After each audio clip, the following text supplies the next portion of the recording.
Not only has he stepped down, he's also had his successor elected. Democrat Mark Rozzi, the compromise candidate for Speaker of the House back on opening day here, announced today he would be stepping down from that role, and the election of House Democratic leader Joanna McClinton just occurred.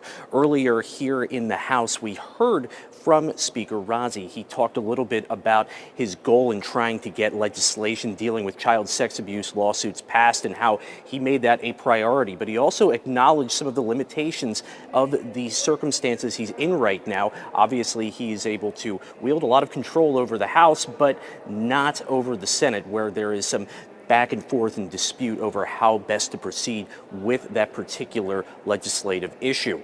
So Speaker Rozzi said that he is stepping down and sort of acknowledged some of the circumstances that he brought the chamber to over the last 2 months. Reform has been at the forefront of discussion in Harrisburg. While I've been able to do things differently, and I undoubtedly upset people on both sides of the aisle, I think that was not only needed, but was a sign that I was doing something right. Representative Tina Davis, Representative Leanne Kruger, Representative Rozzi again stepping down shortly ago here at the Pennsylvania Capitol as Speaker of the House. Now, the election for Speaker of the House had to happen right after that, and House Democratic leader Joanna McClinton from Philadelphia was elected Speaker of the House. She is the first woman to hold that role.